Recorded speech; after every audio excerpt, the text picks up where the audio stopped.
मेरा नाम अरिहंत जैन है। आज मैं शांति सागर जी महाराज की चक्रवर्ती महाराज शांति सागर जी महाराज के बारे में दो शब्द बोलना चाहूँगा आप सबके सभी।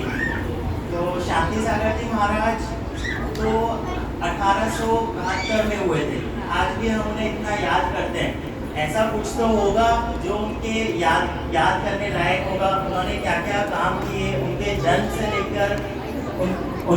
से लेकर उनकी दीक्षा तक हम सब कुछ थोड़ा थोड़ा जानेंगे आज, और उनके और भक्ति भाव में और लीन होंगे। उनका जन्म कर्नाटक के समीप येरकुल गांव में उनके मामा के घर भोजग्राम के में हुआ था।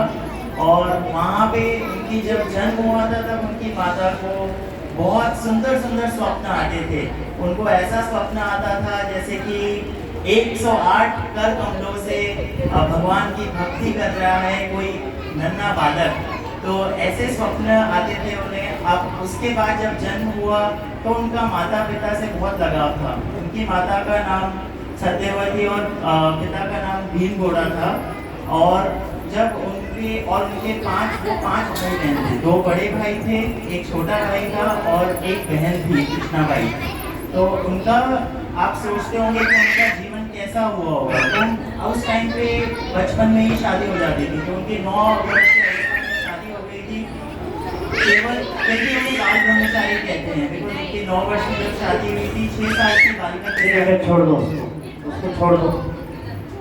6 साल की बालिका के साथ उनकी विवाह हुआ था। परंतु देवलोक गमन से 6 महीने में ही वो बालिका नहीं रही थी, उनका निधन हो गया था। इसीलिए वो जानते भी नहीं थे। इसलिए महाराज जी कहते हैं कि वो बाल ब्रह्मचारी ही थे। और उसके बाद अब उनका हम बात करेंगे कि उनकी यौवन अवस्था में वो कैसे थे। वो बहुत धार्मिक थे। उनका तो 17-18 साल में ही उनका मन था कि मैं मुनि बनूं, दीक्षा लूँ। केवल पिता जो है उनका बहुत अनुराग था उनका पिता का। तो इस वजह से उनके पिता ने उनसे वचन लिया था कि जब तक मेरा मरण नहीं होता तब तक आप नहीं करेंगे। तो उनके समाधिकरण के बाद ही 43 वर्ष की उम्र में उन्होंने फिर मुनि दीक्षा धारण करी थी और वो आगे उस पद पर चले थे। कुछ रोचक बातें हैं इस बीच में जो उनके साथ हुई। उनका शरीर का आकार या उनका शरीर का कैसा था, तो वो बहुत ही जैसे आप समझो कि समय शिखर जी की एक वंदना करते हैं हम, कितने थक जाते हैं। उन्होंने समय शिखर जी की वंदना करने के उन्होंने देखा एक वृद्धा है जिनके पास पैसे नहीं है, उनके पास शरीर में उतनी ताकत नहीं थी। तो उन्होंने अपने कंधे पर बैठाकर उनको समय शिखर जी की वंदना कराई। ऐसा ही उन्होंने एक वृद्ध आदमी को भी उन्होंने 5 ग्रही के 5 पहाड़ों की वंदना करवाई थी। वो जनरली अपनी कपड़े की दुकान पर बैठे थे अपने छोटे भाई भीमगौड़ा के साथ। और उनका ध्यान नहीं था ये सब चीज़ों में, व्यापारिक में वो नहीं ध्यान था। कोई भी ग्राहक आता तो जितना कपड़ा मीटर उनको ही बोलते कि आप ही नाप लो, आप ही ले जाओ और आप ही पैसे रख दो। उनका बिल्कुल ध्यान भी नहीं होता, वो पैसे भी नहीं गिनते थे। तो उनका व्यापारिक भी उनका उतनी रुचि नहीं थी। इनफैक्ट वो बहुत वितरागी समाज के थे। वो दिन भर उनका ध्यान से भक्ति भाव में रहता था।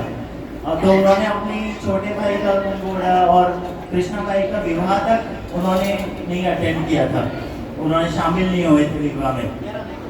तो उनका आचार्य पद उनको 1920 में हुआ। मुनि दीक्षा ली उन्होंने। उसके बाद उनको फिर आचार्य पद मिला और उसके बाद उनको चक्रवर्ती का पद मिला 1937 में। अब ये उन्होंने बहुत धर्म का ध्यान दिया। और जब उनकी सलेखना होने वाली थी, जब उनका समाधि होने वाली थी, तो उन्होंने 36 दिन तक सलेखना करी। उन्होंने कोई मतलब पानी नहीं पिया, कुछ सब चीज़ उन्होंने त्याग कर दी थी। आचार्य पद उन्होंने अपने प्रथम शिष्य को दे दिया था। और उसके बाद उनका समाधिकरण हुआ। समाधिकरण में वो कुंभलगढ़ में थे, कुंथलगिरी में उनका समाधिकरण हुआ। और हम इनसे बस यही सीख सकते हैं कि जैसे उन्होंने अपना जीवन बहुत ही करुणा से हर किसी के प्रति करुणा रखी। जैन धर्म का जिस समय बहुत ऐसा काल था जब कोई लोग रुचि नहीं लेते थे उन्होंने ज्ञान को बढ़ाया, उन्होंने धर्म को बढ़ाया। और आज ना कि कर्नाटक में बल्कि मध्य प्रदेश सब जगह उन्होंने गमन किया, महाराष्ट्र, कर्नाटक, और इससे जैनों की ख्याति हुई।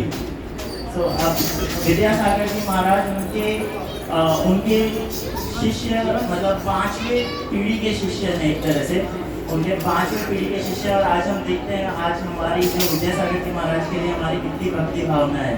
तो आप ये सोचिए कि शांति सागर जी महाराज का कितना बड़ा नाम रहा होगा। जय जिनेंद्र।